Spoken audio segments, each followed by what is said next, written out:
Hi, I'm James Robertson, founder of Step 2. For more than 20 years, I've been passionate about intranets, digital workplaces, and now digital employee experience. This is what I've learnt along the way. Today we'll be looking at the 5 purposes of intranets. This is a framework that helps intranet teams understand what their site does now and what it can do in the future. And it's something that we've shared with teams all around the globe. So let's walk through it today. The first purpose of intranets is content. This is perhaps the most widely understood purpose of the site. And this is where intranets can deliver both corporate content of all shapes and sizes, all the way out to practical frontline and field content and everything in between. And intranets can grow to be enormous in size, thousands, hundreds of thousands, millions of pages. And at the heart of this is good content. But the challenge is to keep that content up to date and to maintain the site as a whole. And this is something that many organizations are still wrestling with. But there are some great examples that we can be inspired by. So this is one where great content is delivered to police via a multi-channel, multi-device intranet that puts at the heart of the site information that is designed to be actionable when actually out in the field.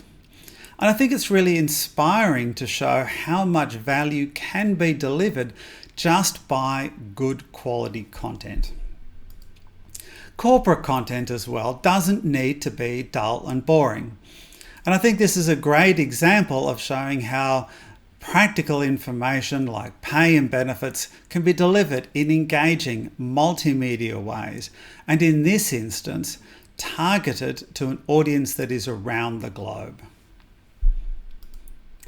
Okay, so let's talk about the second purpose, communication. This is about the intranet delivering news and other updates out to hopefully the whole workforce in a timely and effective way. This is something that intranet news has always provided, but perhaps not as well as it could. And in modern intranets, this is where news is much more engaging, where multimedia videos and pictures are used, where it is interactive with likes and comments. But it is also targeted and personalized, recognizing that the information that people want the most is the information that's relevant to them. And this is an amazing example. So this is from the Wellcome Trust, and immediately it captures your attention and interest. But beyond the beautiful images, this is a highly functional news channel that is two-way, that reaches out to all of this non-profit. This is also another great example, in this case in Russian, to show that great communication and great communication methods are universal, despite the language. Onwards to the third purpose of intranets, culture. This is about intranets celebrating the organisation that exists today and the successes and strengths of the staff that work within it. It may also be about supporting culture change to the degree that that is happening, although that's a priority in many organisations these days. And the starting point is, well, don't deliver an intranet that's ugly. Because what message does that send to staff? Well, an ugly intranet says that, well, we don't care about them. We're not going to support them or resource their needs. But beyond that, there's a lot of modern ways of engaging staff and celebrating the activities across the whole organisation that fully utilises the capability of the digital channel. This is a really great example. This is from Ramboll, a Danish engineering firm, and this is their approach to the classic About Us section of the intranet. But it's designed really explicitly for new starters to help them understand the nature of the organisation and what it's trying to achieve. This example also captures the imagination. This is from UNICEF, and it says absolutely clearly that above all things, the things that we focus on are emergencies as they happen around the globe and the campaigns we're taking in order to tackle child poverty and other related issues. But it's more than that. If we look down further on the page, then here's a clear indication of the revenue that's been raised so far this year. And that reflects the fact that this screenshot is from the fundraising arm of the organisation. And it says, no, really, this is about being effective in pulling together the money and resources that we need as an organisation to be successful. And here it is front and centre on the intranet. The fourth purpose is collaboration and social. This is perhaps the most hot topic around intranets at the moment, as there's been a flowering of new collaboration tools and platforms of all shapes and sizes. And with the shift to home working and the impacts from COVID, suddenly we can see the value and importance of being able to work together and communicate digitally when we're not together face to face. This is something that intranets haven't necessarily done all that much about in the past, but they can play a valuable role in both directly providing tools and supporting the use of them.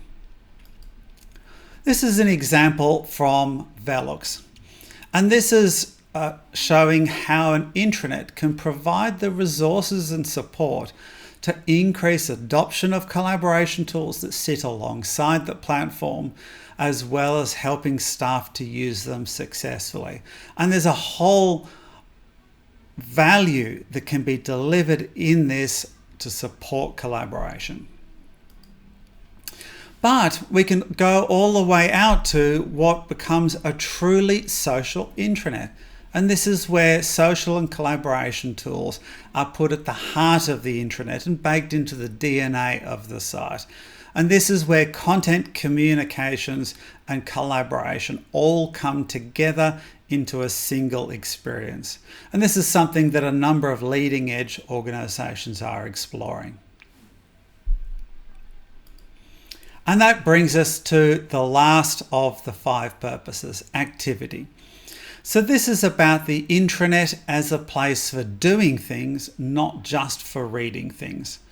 Now this might be as simple as an online form with a submit button, because okay, up to now we've had forms that are electronic.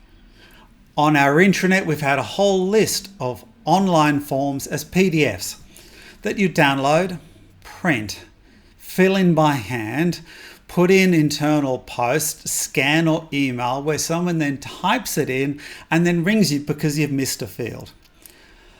Oh, well, so maybe we can do a lot better than that. And so there's everything from simple forms out to complex business process application and entire systems. It's also about the intranet providing a front end that gives a better digital employee experience for the systems that already exist. This is an amazing example of this. So this is from Telstra, the largest telco in Australia, and this is their HR landing page. Now I'm going to say that your HR page does not look like this.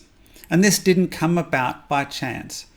Because when the team looked at what people wanted when they were ringing HR for help, it was a lot of fundamental information like, what's my leave balance and can I get the details of my last payslip? And that information was already available in enterprise systems that had horrible user experiences. So by actually not replacing the systems, but by putting a new front end onto this, the enhanced experience hugely cut the number of calls to HR and helped staff to be productive. And this is a fascinating space that we can push way out into, all the way out into full business systems. So this is using the capabilities of the Power Platform within Microsoft 365.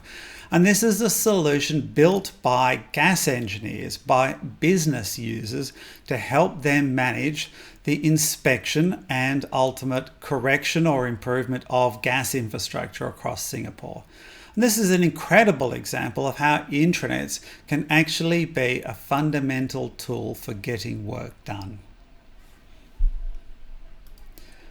And this is perhaps the greatest example of this. So this is a full digital assistant created by Liberty Mutual. And this pulls in from many different systems via a microservices architecture behind the scenes, a truly interactive experience that is not just on the intranet, but across multiple touch points all the way out to an Apple phone and an Apple Watch. And this is really a future vision for many organizations. But okay, so let's pull this together. So we've talked about 5 purposes of intranets. So content, communication, culture, collaboration and social, and activity. And it's interesting to look at where intranets have been in the past, because certainly traditional intranets were fundamentally a publishing platform, an internal website for staff, focusing on content, communication and culture. And look, this is fine as far as it goes, and this may be all that you need. But over time, many organizations pushed beyond this. And this is particularly around the areas of collaboration and activity. And this is kind of the era of the intranet plus, as we've put it. So the intranet plus collaboration tools, or the intranet plus document management or online forms. And this was an incremental evolution on the intranets of old. But overall, if we look at the role of modern intranets, then it encompasses all of these 5 purposes, but perhaps not equally. And this is where we can really look at the 5 purposes as a set of sliders that says maybe our current intranets don't have an equal focus or equal capabilities across each of the 5 purposes. And there's no one right answer around this. So it might be that your intranet is a true social intranet that is putting collaboration front and foremost, and the culture is paramount as a culture of a collaborative organization with communication via social channels and perhaps not a focus so much on other areas, and that's fine. Perhaps though your intranet serves the needs of workers in a factory or power station, and in this environment content is king. And this is not corporate content, although that's part of it. This is about operational manuals, guidelines and procedures. The communication is super important, but this again is operational updates around changes to system management and operation. And from the activity side, this is access to the actual systems needed to run the factory or the power station. And in terms of culture and collaboration, well, actually that's in person on the shop floor, and that's fine.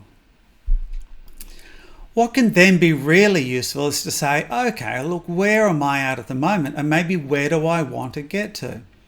And this recognizes that you can't push all of the dials to the top, and nor should you try.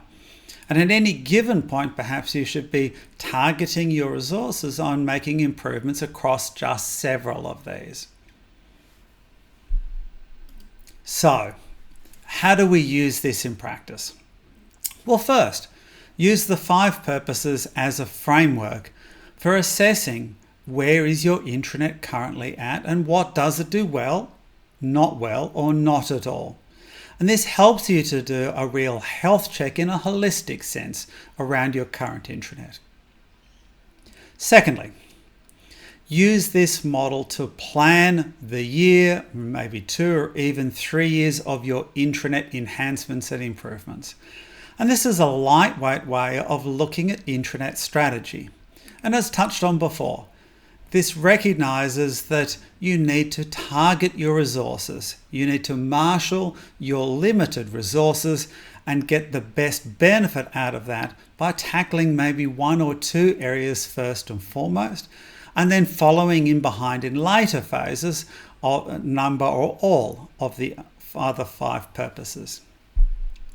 And finally, this is a great model for helping stakeholders and the business understand not just what your intranet does now, and perhaps highlighting really what it should do, but showing the true possibility of intranets and opening up their minds beyond their perhaps preconceptions that the intranet is merely the intranet of old around content, communication, and culture. Ultimately, there's a lot that can be done. And to help with this, we've written a white paper that puts into the written word what I've just talked through. It's a free white paper. I'd encourage you to go and download that. And on our site, we then provide an enormous amount of resources to help you understand how to make improvements and to deliver an intranet that is truly successful. And on that note, I will say thank you and farewell.